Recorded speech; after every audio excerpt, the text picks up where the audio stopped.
Platemark is a podcast about prints and the printmaking ecosystem. In every episode of Series 3, we'll hear from people who occupy various roles in that ecosystem, and that includes artists, of course, but also printers and gallerists, curators, art historians, and a bunch of other people. I'm your host, Anne Schaefer. I work to promote prints and printmaking through this podcast, through organizing fine art print fairs, and also organizing exhibitions. The goal of the pod is to demystify the world of prints and printmaking, which can be technically challenging, and to demonstrate the range of opportunities to work in this charming corner of the art world. This is a show that takes you behind the scenes to expose the generous, collaborative, and creative people working to better the world one print at a time. Today's guest is Yayoi Shionoiri. She is the in-house counsel at Powerhouse Arts, which was the host of the Brooklyn Fine Art Print Fair last year, and which we are working toward again. I wanted to talk to her because as an arts lawyer, she has information in her head about all kinds of things like AI and also copyright. So we get into it. I hope it's useful. Let's see, housekeeping. I identify as a cishet white woman and I use the pronouns she, her. I record Platemark in Baltimore, Maryland, the land of the Piscataway Conoy people.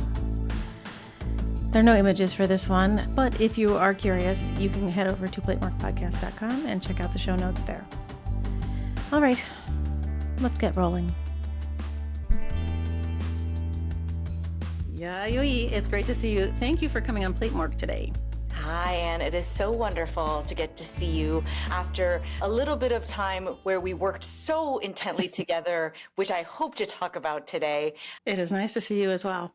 Yeah, so we worked together on the Brooklyn Fine Art Print Fair, and as soon as you came on board, which was, I think, October, I was like, oh, she's a lawyer. I got to talk to her on the pod. So here we are. Yes, I have lots of questions for you, and we may have to go into a second part at some point because my Facebook Platemark group has a lot of questions too. That all sounds wonderful, and I'm so honored to be on Platemark. I realized, I think, going through your archive on your website, I think there's over 6 pages worth of people who have been on your seminal podcast. So I'm super, super honored, but I don't know if there's an art lawyer who has already been on the podcast. You know, to tell you the truth, you are the first art lawyer that I have ever had the pleasure to know well enough to ask on the pod. I'm deeply delighted. Yeah. Can you introduce yourself, everybody? Yeah, absolutely. Hi, everybody. My name is Yayoi, she, her pronouns, and I do call myself an art lawyer, although I always then have to asterisk it because often people are like, what does an art lawyer actually do? So I practice law at the intersection of fine art practice, mainly in support of artists and their creative expression. And that means allowing for artists and art and cultural workers and art entities the scaffolding to let them do their thing. And when I mean scaffolding, it's about things like setting people on rails, helping people understand the bounds of the law as it affects their artistic practice, and still to try to allow people to be as creative as possible. I've been a lawyer now for over 2 decades. Which to me seems like a very long time. And it has been a huge hustle to remain an art lawyer over that period of time, supporting artists directly, working at museums, working at art and tech startups, and currently at Powerhouse Arts, which is where, Anne, you and I got to work together on our project. Is art law like an actual thing you can walk out of law school with, or is it you have to cobble it together like the history of prints and printmaking?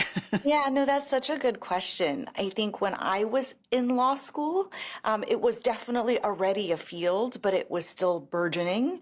And it was relatively difficult to understand as a law school student what an art lawyer actually does. whether that's working for a for-profit entity or a not-for-profit entity, being on the commercial side of the art world or not, supporting artists directly in-house or working with a number of artists or a number of institutions, that path to becoming an art lawyer was actually very unclear. And I would say in the last 20 years that I've hustled to be and stay an art lawyer, in fact, I think that path or series of paths to becoming and staying an art lawyer has become a little bit more codified, meaning now more and more people who go to law school are like, oh, I'm interested in the field of art law, and I can think about the types of jobs that might exist for me if I say I want to be an art lawyer.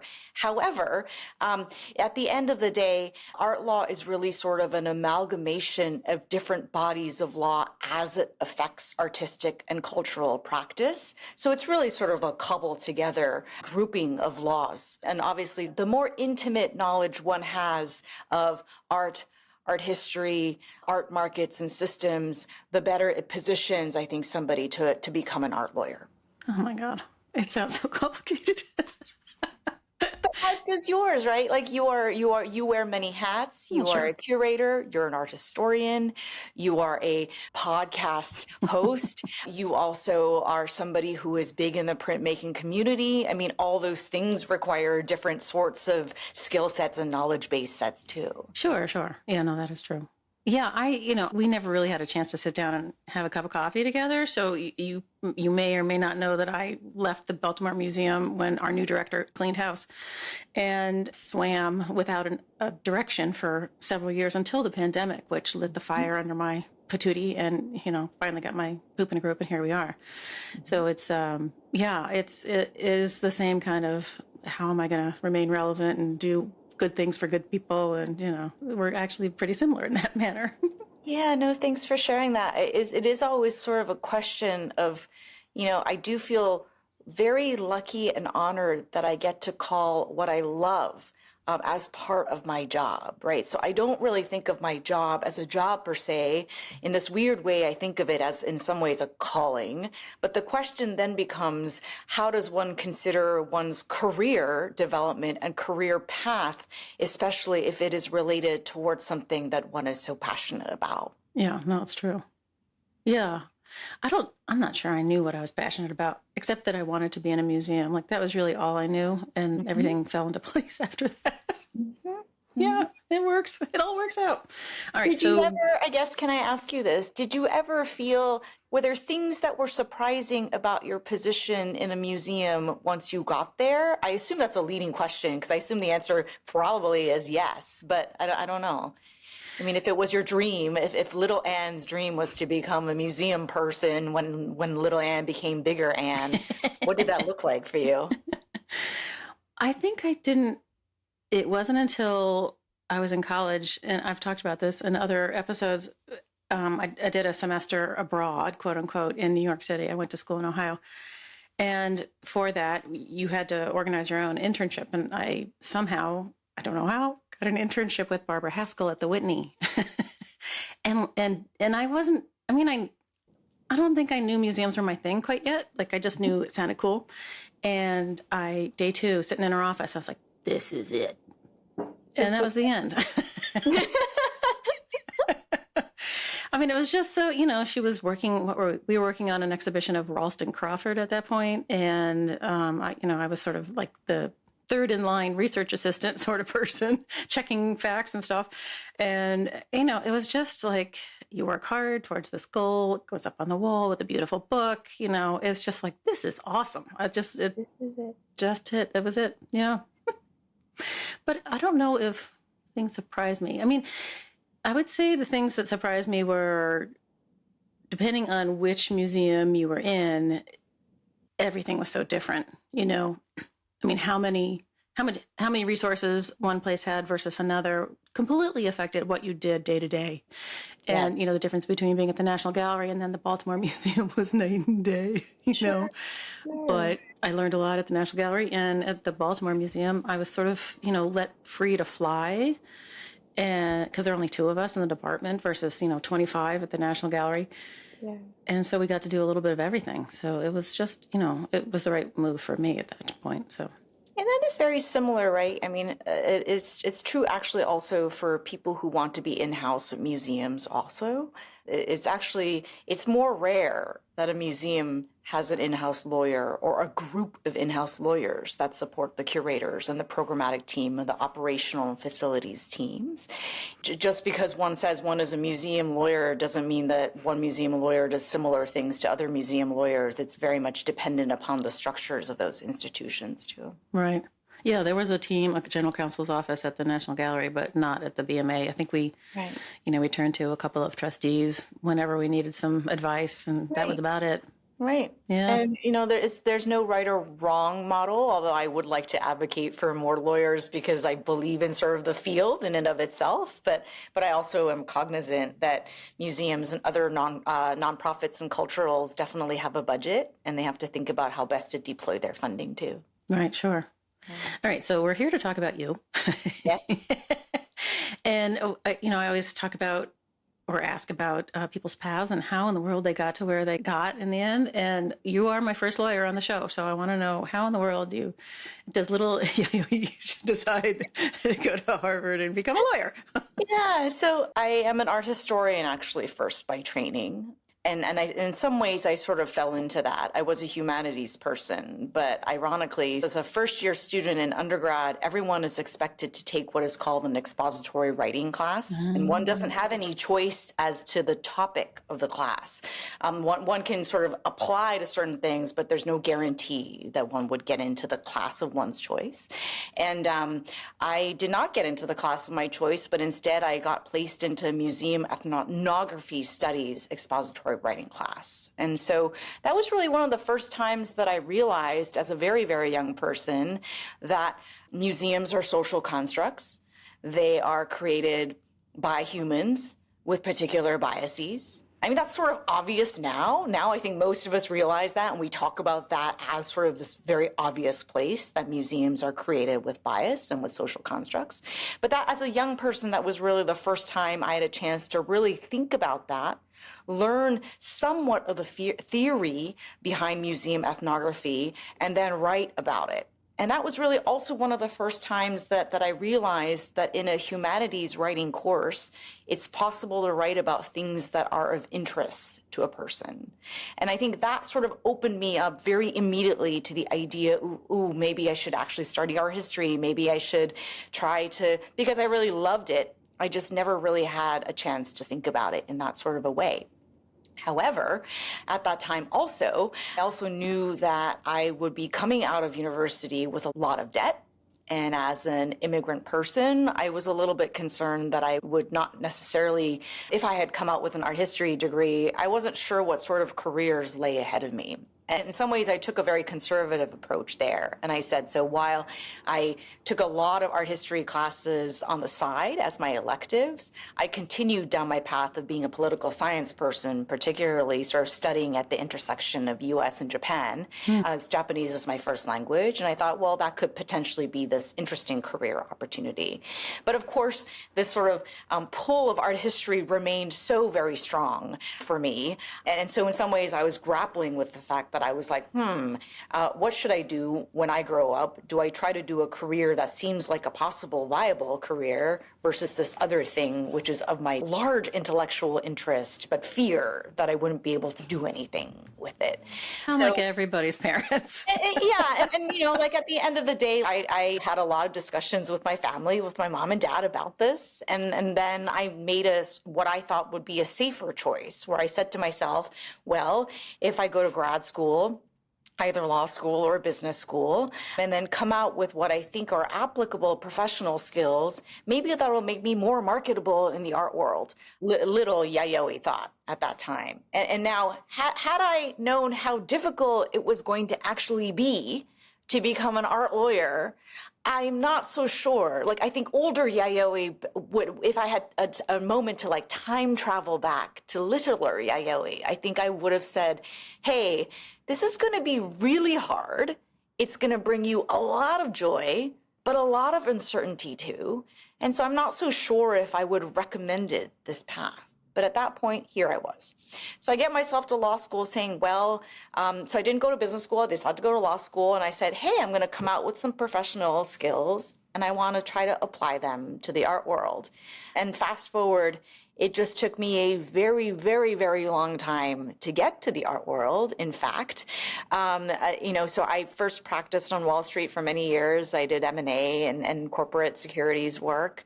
And then right before the financial crash of 2008, when I was still a Wall Street lawyer and things were starting to get a little bit sort of strange out there, I said, well, maybe this is the last moment at which I can leave the law firm environment. And so I was looking through a Japanese community newspaper, those free papers that are often available at ethnic grocery stores. And so they're always sort of, they used to be piled high in the Japanese supermarkets at the entrance. And so I was looking through, and it's still paper back then, right? It's not an online bulletin board or anything. It's fully this paper newspaper, and there's classifieds in the back. And there's one ad that says, Long Island City, Queens, Japanese artist looks for translator. And it almost was like emanating a halo around it, and it was popping out at me. And I kind of had a sense of who that might be. Somebody who had a big enough studio in Queens who needed a translation staff. Wait, how did you know? How did I know? Yeah. There's really only maybe I would say like less than 5 people, 5 Japanese artists who were based in Long Island City, Queens, New York at that time, who had a big enough studio that necessitated, I think, translation, right? And then I ended up sort of interviewing, and that was Japanese contemporary artist Takashi Murakami. And that was really when I first got a wonderful opportunity to work directly with an artist, figuring out really how the law can advocate on behalf of artists. Wow. Was he in New York at that point? He spent a lot of time all over the place. Yeah. He was very, very busy. Yes. Oh, wow. 300 people? That's amazing to me. Yes. And so I learned a lot. I mean, I'm so grateful. That was also the time where I got to learn how small businesses operate. How important it is to keep project management going, like how to communicate between team members and departments that might have differing perspectives or different priorities. I mean, right, all sorts of things that have continued to serve me well as I sort of be out in the world and think about projects as well. Wow. It's amazing. It never occurred to me to try and work for it's so funny. I was so single-minded about it. I wanted to be in a major museum. And, I got back to the Whitney after that internship and worked there before grad school. And I was just like hell-bent on it. Like I'm not going to work for some commercial gallery. I'm not going to work for some auction house. Yeah, it was always the museum environment for you. Yeah. And why was it so important for you that it was a big museum? Because it had structure to it, or you felt like it would allow you to do more, or? I think that really on the very flimsy surface level, I thought it was cooler. Oh, it is cool. I agree. I mean, I am I'm the first to admit this about myself. Like, I am a deeply institutional person with all of its pluses and minuses. But for me, I guess, like, I don't necessarily necessitate or equate institutions with big structures, because I think like small structures can also be institutions unto themselves too, right? So for me, I don't think it's too important for me to be in a very, very big place, although I fully understand the coolness factor. But I will say I actually enjoy working through the challenges of working with people and working together with people to do projects. Yeah. I really do. Yeah. I found that I also love to collaborate, which is probably why I love printmaking. And I love, working towards a single goal or whatever. But I always found the sort of management structure to be so frustrating. And we, never made enough money. And I couldn't have done it if I didn't have a partner who supported my love of my job, like, oh. So well, on behalf of the printmaking community, I would like to thank this person and thank the people in your life who have allowed you to be UN. I do agree. I mean, this is maybe sort of a tangent in another discussion, but I am fully cognizant that in the United States and in other jurisdictions too, it is very hard to be an arts worker and to stay and flourish as an arts worker. Yeah.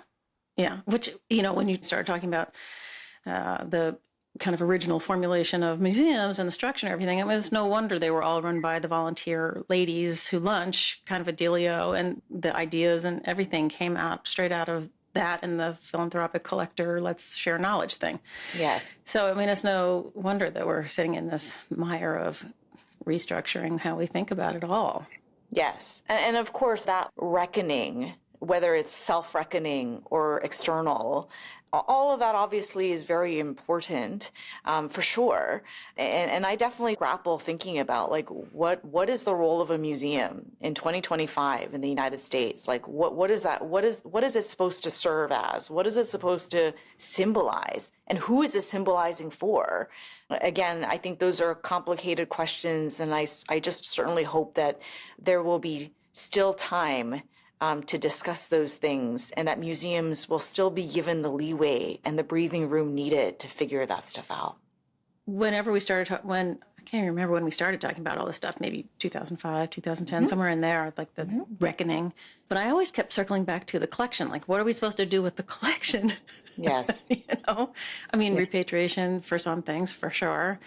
But I always felt not smug, but a little safe in the print department because there was more than one of everything. Yeah, you were a little outside of that issue, pretty much.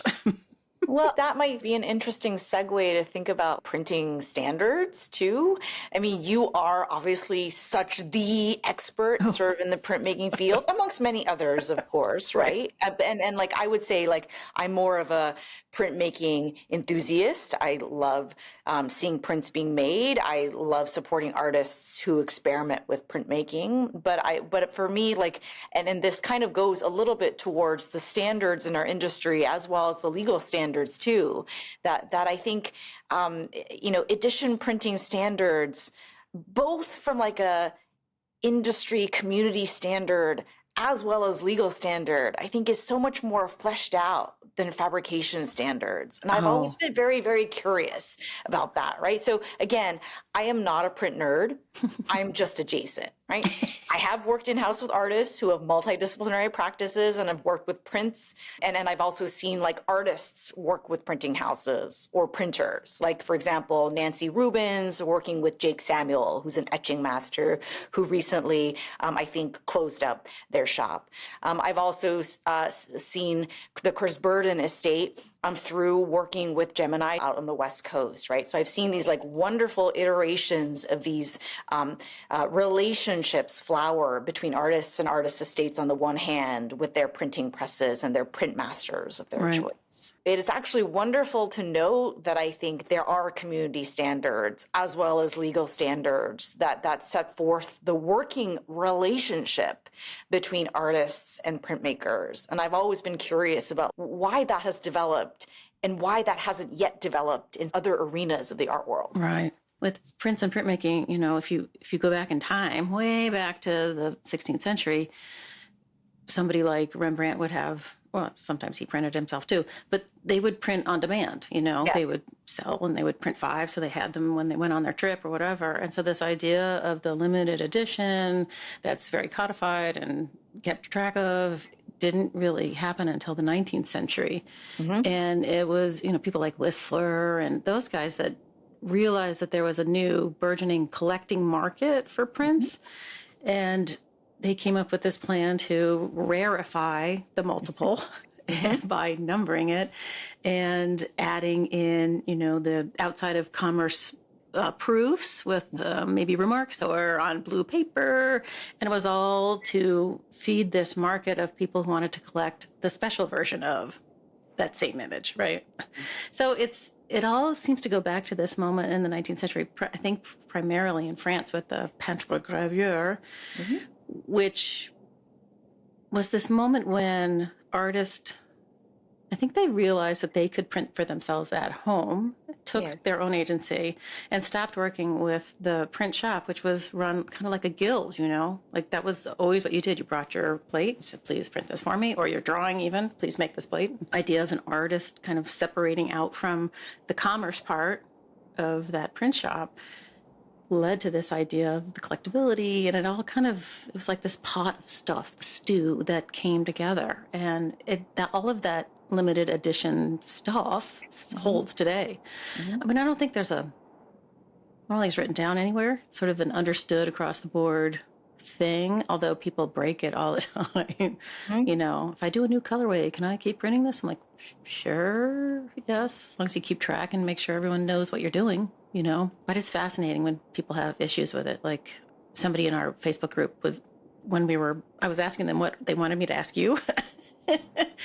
And they were like, well, so what happens if I'm, I'm an estate person and the person, well, he's not dead yet. He's in dementia, but he was finishing this plate and he didn't sign these. And can I sign them? I'm like, oh God. Oh, no, yeah, that's very juicy. And it seems like it's a very real hypothetical for that person. Absolutely. Yeah. Right? Yeah. I guess there's multiple ways to sort of think about that question, of course. And I guess from an art historical perspective, and I would love to hear your views too, right? Like, I think at the end of the day, when an artist is state leader, I guess as that person is thinking that they're becoming an artist estate leader because the artist that they work for or they help support or they represent is getting older in years, the first question is their artist intent? Is their artist intent to finish the edition? And, given that hypothetical, it seems that that artist may not be able to currently give that artist's intent. But is there something in the past when they were more lucid, perhaps, where there's notes left or emails or faxes or anything like that, or even communication with the printing press about finishing or not finishing? I think that forensics, is, for me at least, it's very important. And then if there is not that, and if the artist estate person decides to go forward with finishing the print, then it becomes, I think, a question of transparency, right? Like what sorts of disclosures and they're not always even required and codified in the law, but I think what is required from a community standard or an art historical standard, I think is just important to say, this edition was finished by the artist estate. And maybe you were also talking about, the hypothetical seems to be talking about signing, which I think is a different kind of thing that we should talk about for sure. But like, for me, then it becomes a question of transparency. And then, of course, I think if it is an artist estate finished edition, I would then also imagine that the estate finished editions will probably have a different kind of pricing in the market too, I would think. And I actually think that's probably correct. Because at the end of the day, I think a collector is going to want to know to what degree the artist's hand, artist's labor, artist's thinking was involved in creating and finishing the edition. Yeah, for sure.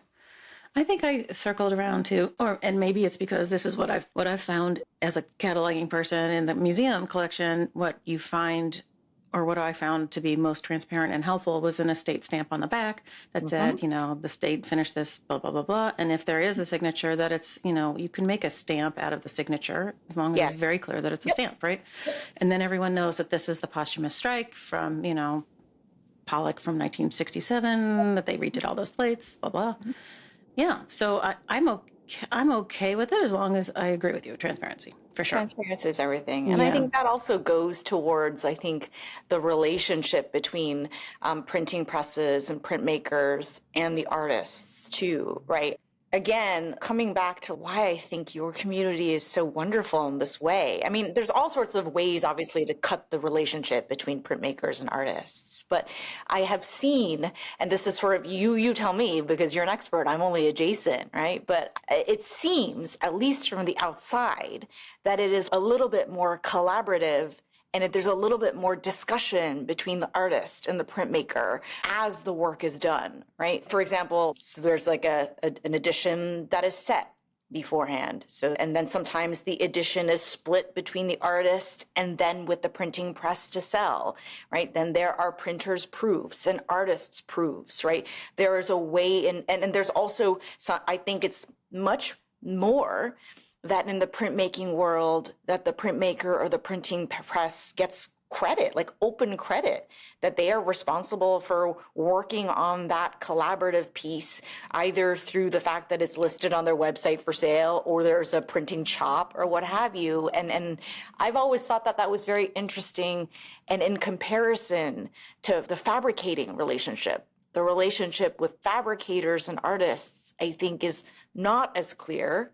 And perhaps that's not true. I was going to say it was because it's unique, but that's not true because I think foundries create editioned bronze sculptures, for example, with artists too. But even then, I guess I would say there's something a little bit more veiled when it comes to the fabricator relationship with artists.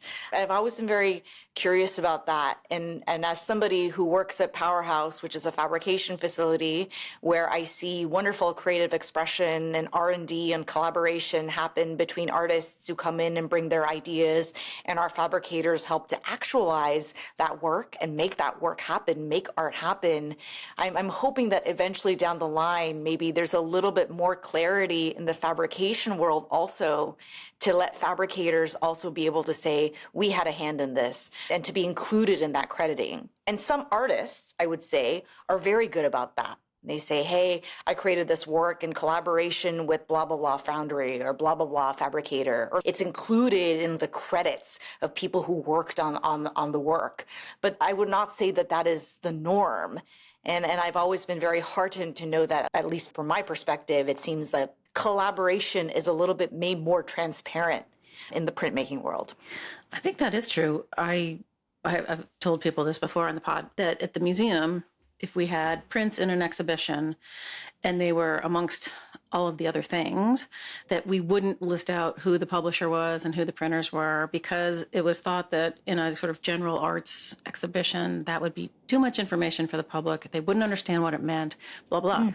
But if it was a print show, we would list everything, which I thought was fair, but also kind of not so. I, of course, would rather give credit to everybody. But if the relationships are veiled for the consumer, for the viewer, it gets complicated really fast. But I think in the States, the print shops that started the revolution, the print revolution in the 60s, Crown Point Press, Gemini GEL, Universal Limited Art Editions, all of them, they got all of these really big, famous painters in to make prints for the first it was kind of a first thing. I mean, the whole thing was just like this incredible blossoming of stuff, right? That those artists, Rauschenberg-Johns, whoever else, kind of shone a light on all of these print studios. And therefore, it became a thing. Oh, I want to go work with Gemini in LA.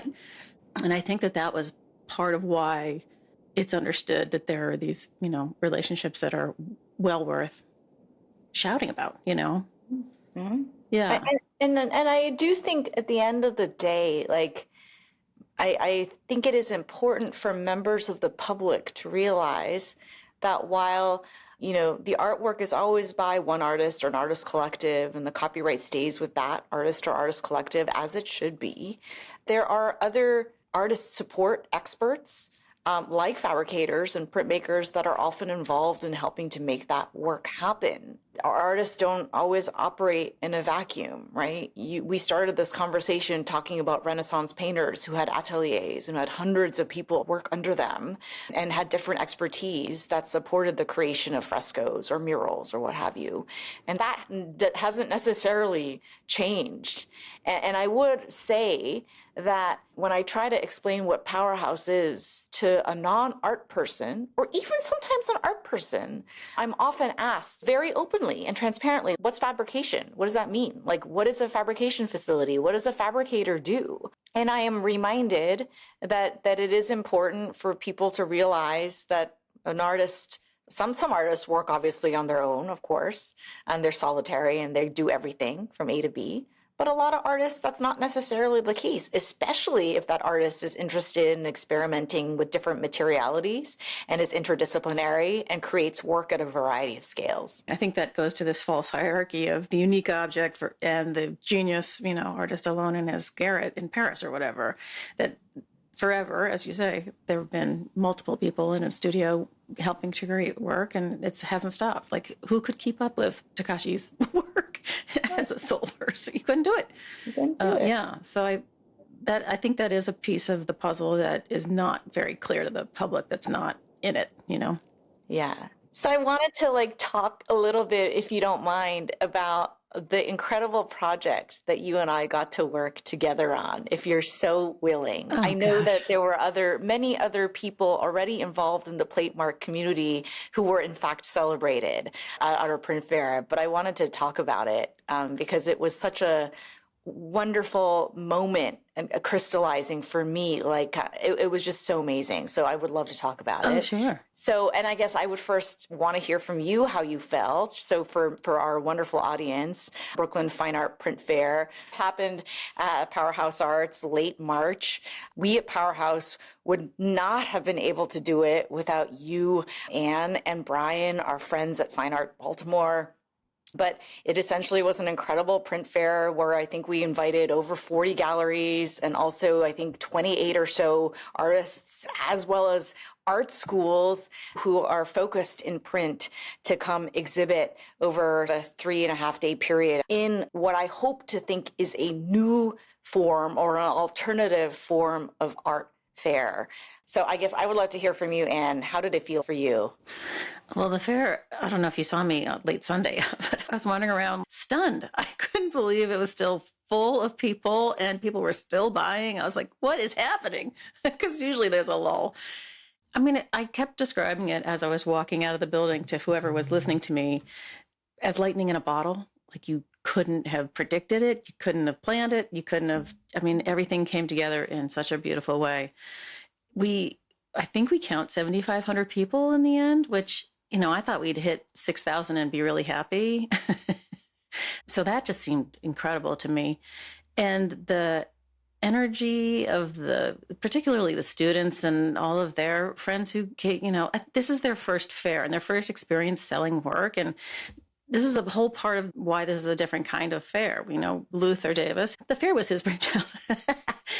We agree that it's incredibly important to open the aperture on what it is to be in this whole ecosystem and to get the young people in and fully entrenched and to expose them to what this all means and how it works and to give them opportunities to connect with, people who can be their mentors. And it felt like we accomplished that. Plus, to me, the bottom line, of course, is did all of those exhibitors sell enough to cover their costs plus? And not everybody did, but I think everybody universally agreed that it was, the shot in the arm the ecosystem really needed. I'm sure we told you 5,000 times that it was filling this void. There was a fair that shuttered right as the pandemic started that had been going for a long time, that really showcased younger, more emerging shops. And that's where Luther got his start selling with Fourth Estate. His partner, Glenn Baldrich, was there in, their early days. And with the shuttering of it, it's been 5 years, 6 years, it was a huge void because, the IFPDA, the big fair, there are barriers to entry there for many reasons. And there was nowhere else for anybody to show. So this brought that back. I mean, it's a different fair than EAB, which stands for Editions and Artists' Books. That was our goal, was to open up something that was akin to that. And I think we did it. Yeah, no, thanks for that. I think for me, having been in the contemporary art world for so long, and, I am caught in that rat race of going to fairs consistently and constantly and traveling, and your carbon footprint is horrible and your travel expenses are very high. And then you end up seeing the same kind of property from the same kinds of representatives who are always represented at these fairs globally, right? Even though it is supposed to, some fairs are supposed to actually have more of a local element to them, but not. And I think one of the reasons why is exactly what you said. It is about barriers to access to entry, both, I think, in terms of the supply part as well as the demand part also. Right? So it costs a lot of money for a lot of galleries to apply to fairs. And then once you get in, travel your works, travel your staff, and then ensure that your property tries to sell by catching as many eyeballs as possible. And then on the flip side of that, it is very expensive for people to travel to fairs and to also be able to afford the entrance fees that are sometimes charged at these fairs. And so I do think the FAF really broke that model where it wasn't just about, a pay-to-play system where only the people who were able to travel to show property were able to travel and do so, and only the people who were able to afford a $40 or $60 entrance fee to a fair can come in to see it, right? And so that is something for me that I'm very proud of, that I think we were able to achieve, that we are showing that a sense of discovery can be had at this level. And in fact, maybe this is the economic level at which people feel comfortable to really have a sense of discovery and to learn about new artists, learn about emerging artists, or learning about a format that they heretofore didn't really know about. And so that for me was something that I'm very proud about. And I will also add this one anecdote, and I think I might have told you also about this, but I saw an academic printmaking club, so a club represented by a school, had a wonderful booth, and they brought a lot of property and a lot of the team members, many of whom, as you pointed out, have never been on the selling side of a fair before. So for them, it was a lot of experimentation, and I'm sure it took a lot of courage to bring their property and to talk about it, and talk about it constantly to strangers, and try to get people excited about their work. But through the course of the fair, so many of the students were doing so well in terms of selling their editions, and they were getting so excited about selling through their editions that, in fact, through the course of the fair, they were raising their prices because so many of their editions were selling out. Right. But again, right, that's an interesting, not really sure if that's the right takeaway per se, but I think for them, it's giving artists a sense that they can show their work and they can try to make a living out of selling their work too. And I think that is an interesting takeaway that obviously most fairs cannot afford an artist so readily. Yeah. Yeah, and then the other piece was the artists that we had in the loft, the self-representing artists, because there's many more artists who make their own work by themselves in their, studios at home, garage, basement, wherever, than there are who are getting published by these print shops and print publishers. So to afford, here it is again, access to a fair like that and to be able to show their work, was highly unusual. And, I haven't been flooded, but I've definitely had people say to me, how do I get in? It made for a really interesting fair in that way, because you and I are both used to the one model, the gallery/publisher, and that's it. So to have those two extra elements was just like, wow, this changes everything. Yes. And also, I'm going to come back to this idea of community because, as you mentioned, Luther Davis is our master printer at Powerhouse Arts, and Luther and his incredible team who work on the fourth floor at Powerhouse Arts, as well as on the first floor because we have a digital print lab also. It felt like to me like Luther and his team and you, Anne, and Brian, it was like a reunion of sorts of your incredible community and the sort of combined decades of love and labor that each of you, Luther, Anne, and Brian, you all put into this community, together with your teams too. That was what I felt like I got to experience. And that felt very special because obviously it is not my community, and yet I still get to partake and celebrate in this loving, supportive, collaborative community where it literally, it felt like people were like running into each other, that they hadn't seen each other in a really long time. Some people who were ex-collaborators, some people who had like worked in similar shops together, artists who knew each other. And that, I think, also adds to this like lightning in a bottle magic, I think. And that cannot be built in a day. It can't just be built in a fair. It is actually built upon decades worth of love and community that happens to come together for these sort of a short period of time in the fair model. What happens is that you all know each other or working away, with your artists or however you're doing it, but your opportunity to actually sit down and have a cup of coffee together is pretty rare. Yeah. And so when you see somebody else at a fair, you're just like, oh my God, that's that person. When I did the fair at the Baltimore Museum, we always had the vendor stay in one specific hotel, very close to us. And they called it print camp. Because they all go to the bar after we closed. And yeah, it was very sweet. And I just, when we do the fair here, we have a dinner for the vendors only. They come to my house, we get barbecue, take it, whatever. And some of them have never met each other, even though they've known each other's work for years and years and years. Like, we've never crossed paths. Like, oh my God, it's so nice to meet you, blah, blah. I don't want to say I'm the difference, but Luther and I and Brian, who's pretty new to the print community, by the way, he's a photographer and a photography person. We're not a company putting on a fair to make money. As a company, we give a flying, we care. And we want, all boats to rise. We want the whole ecosystem to survive, because it won't if we let things just dribble away. And so, it's heartfelt on both our parts, Luther and me. Mm-hmm. Now, why do you think? I mean, besides the fact that you all are incredible, warm people, like. And maybe it's a self-selecting group of people that decide to be in the printmaking community. That I'm not really sure. I don't know. Do you think there's anything else about the printmaking community that makes you all so much nicer? And not just insulated too. Like, you're not like an insulating, like you don't like marginalize other people. You're actually very welcoming. Like, why do you think that is?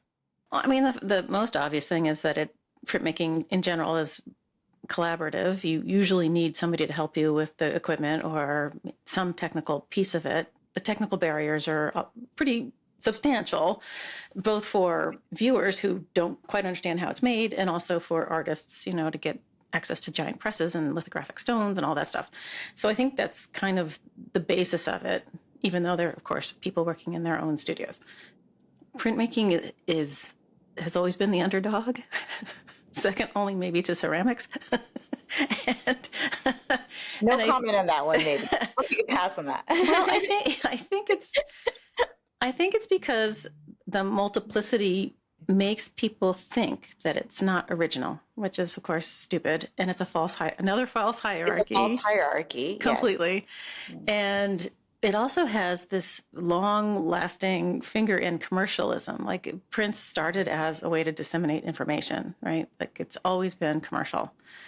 And the idea of artists creating original ideas and stuff that wasn't connected to a job assignment, has always been kind of parallel, but there's always this little finger sitting in commercialism. So it's always a bit of a fight, honestly. Mm-hmm. And as I said just 5 seconds ago, for viewers, understanding the technical parts is always difficult. If I can get you over the speed bump, I gotcha. Mm-hmm. But until then, you're like, I don't understand. There's 50 of them. Why do I want that? Well, the benefit of having 50 of them is that you have one, I have one. We can talk about the work. It's kind of a wonderful thing once you give up that hierarchical idea of unique work being preeminent. I think this is very interesting too, because I think one of the interesting things that I think is going to be a quandary for me just to think about is like the printing presses and printmakers that work with a variety of artists. The more they work with artists, the more actually they will have inside in-house knowledge based on the R&D that they do for each of the artists that they get to work with. And I'm curious to think about like how that in-house institutional knowledge continues to then help or otherwise influence sort of different kinds of innovations going forward.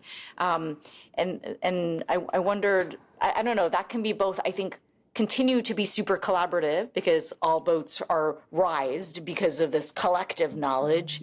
Or I don't know if there's at some point like some sort of a weird like proprietary thing that happens, and I hope it doesn't. But I don't know if there becomes some sort of strange competition amongst the printmakers and the printing presses.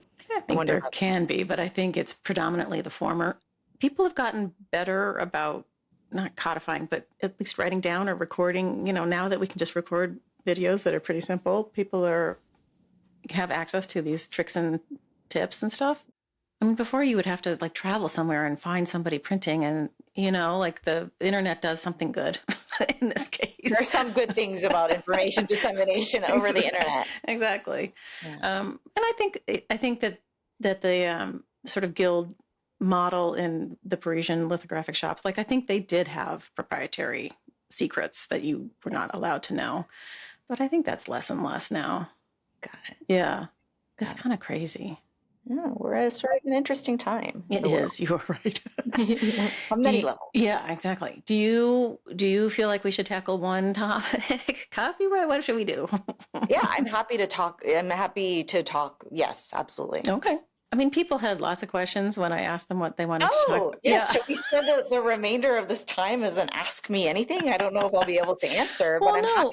I'm happy to answer if you have specific questions that your adoring fans in your Facebook group would like to ask. I'm all ears. Well, I mean, people are curious about the impact of AI. That's a big one. I think people are connected to that, interested in the copyright thing, and that always seems to be shifting, depending on where you are and where you live, and I think people are confused about what their rights are, and what the kind of framework rules are, and I think it's confusing for people because doesn't seem to be a centrally located source, for the rules and regs. Yeah, no, thanks so much for that. So not only is there no centralized source, I think the law itself and the lawmakers and law interpreters are figuring out how the currently outdated U.S. copyright framework is meant to apply towards works that are created with the help of generative AI. And that is partially because I think the generative AI world continues to move leaps and bounds in terms of the technology, but also because at the end of the day, unfortunately, the law is always a slightly outdated thing. Right. And I would say some jurisdictions have, in fact, put out rules and regulations and guidances. And the U.S. is starting to do that. The U.S. Copyright Office has, in fact, put out a couple of sort of PDFs that are guidelines based upon what it thinks the rules and regs should be. But it is changing, and quite quickly as well. And the analogy that I think about often is how the U.S. copyright rules, through precedent, identified what is copyrightable when an artist uses tools in their practice. Right.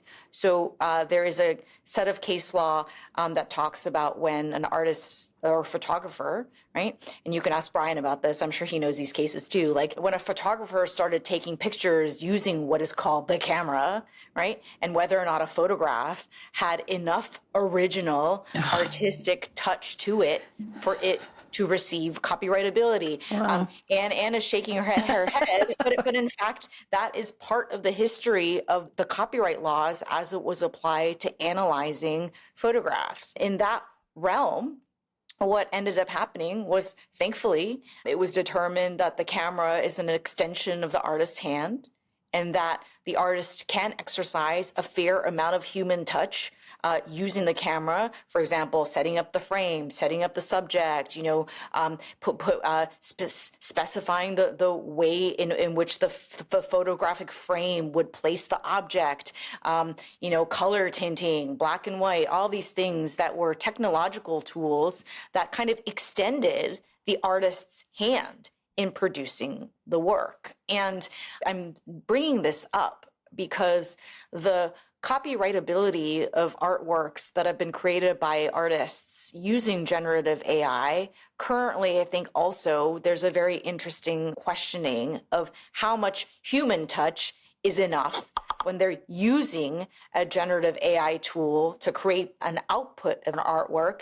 And the U.S. Copyright Office saying, what parts of these parts show enough evidence of human touch that it deserves copyrightability. And so from I think a plain English language perspective, what I think that means is that the verdict is still out, but I think the more artists are willing to experiment and to say that the generative AI tool is a tool that they're using, but then they're continuing to use the outputs that come out of those AI tools, continually editing, continually revising, adapting.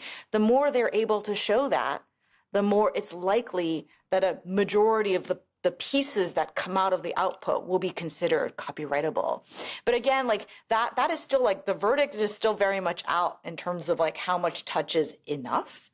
And I mean, I would be curious to hear from your Facebook group, like if is the feelings about generative AI, is there fear, is there worry, or is there excitement And I wonder, and I guess it'll depend on the artist too, I think, in terms of how they're feeling about AI.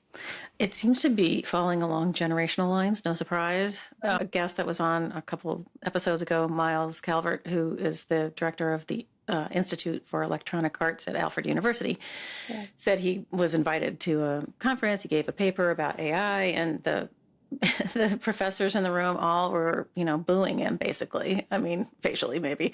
And all the students were wide awake and listening, Yes. But I think what artists that I talk to are more worried about is this idea of ingesting images of their own work into this, crazy soup of stuff and having no control.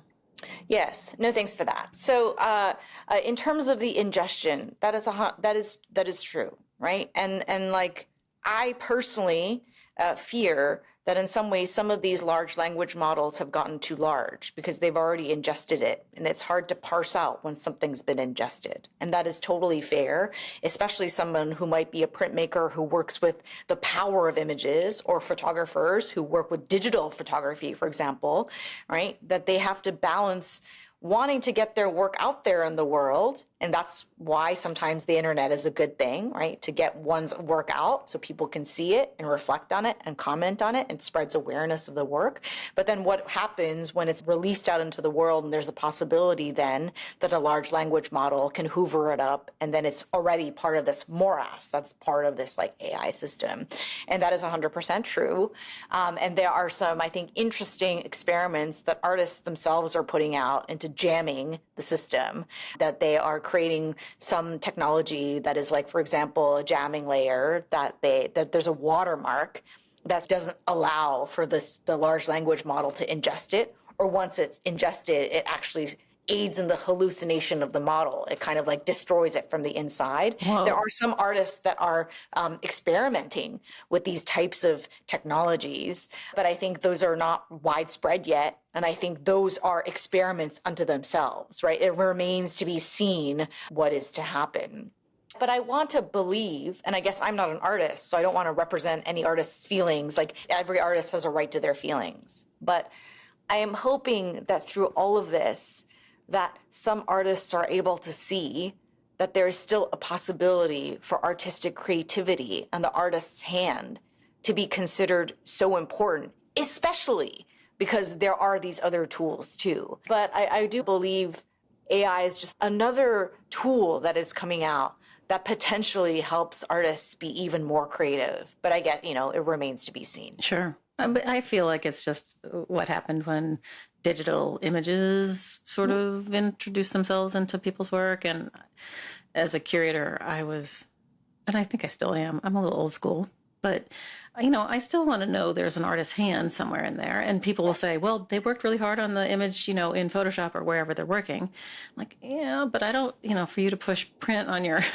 machine feels somehow disconnected in a way that I don't care for. I'm okay with there being elements of digital. I just don't want it to be totally digital. Totally digital. Yeah. And that's fair. I actually think that I would agree with that also.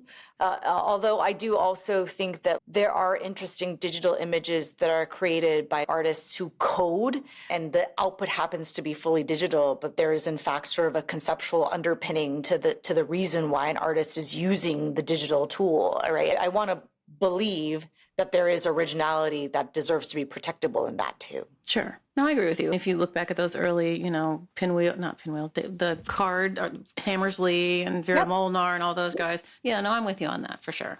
I think we just have to get used to it, and it'll be old hat when the next thing comes along. Next thing comes along. But it is weird to think of this thing hoovering up all of your content. Like when I look up stuff or when ChatGPT first kind of became a tool that I was poking at, like, what is this about? Its art history was terrible. It was. I agree. It's actually gotten better. I think you're right. Yeah. It was kind of laughable, actually. Yeah. And one of the best things about printmaking is that it's kind of like the secret club, but that's one of the worst things about it. Just evidenced by the fact that there's, 5 podcasts about prints and printmaking. That's it. Like, if you look up wellness, anything, life coaching, there's 5,000 plus. And there's 5 about printmaking, and or looking at photography. Oh my God, there's so many podcasts about photography. It's hilarious. So here we are in our secret corner. Happy I would place. say, yeah, happy place. And I guess though, I would say, like, with all respect, like, your secret club still feels very inviting and welcoming. Oh, I hope so. Which is not always the case for certain secret clubs in parts of the art world. That's for sure. Yeah, I say that all the time, like we're the nicest corner of the art world. And I hope so. I mean, the technical barrier is a thing for sure. And, when I was at the museum, I always thought, well, if I could just stand here in the gallery and talk to you about the work, I could get you in. It's just impossible. And the work should be able to talk for itself. But the thing that's so great about printmaking to me, well, there's a lot of things about it, but the process and the steps you have to go through to accomplish the work means that you really have to slow down. And you have to parse out the steps, and you have to think and consider, and you have to mean it, and you have to really want it. And on the other side of that coin is that if you screw it up, you can fix the plate and do it again. Yes. Yes. So it's there's less invested in that one sheet of very expensive Arches paper that you just bought, and you screwed it up with some charcoal or whatever. And then of course there's the magic of the reveal. Like we'll get you as soon as you are standing by a press and seeing what happens when you pull that print. Yeah. Yeah. Sure. I feel like we have 5,000 more topics. So when you are willing, we'll have to schedule a part 2, but I think this sounds good. Yeah. And again, it has been a deep honor to get to know you better, Anne, through BFF. And I am honored to be in community, and I look forward to so much more. Yeah, thank you. I appreciate you coming on the pod so much. And I hope there are some interesting and useful nuggets for people within. So I'm sure there will be. All right. Thank you. Thank you so much.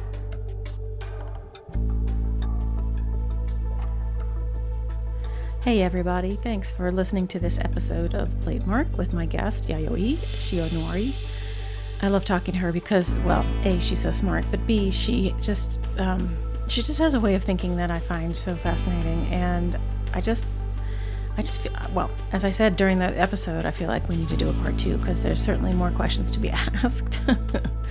But I do love the idea of having an arts lawyer in my list of contacts so that I could call and say, hey, what the heck?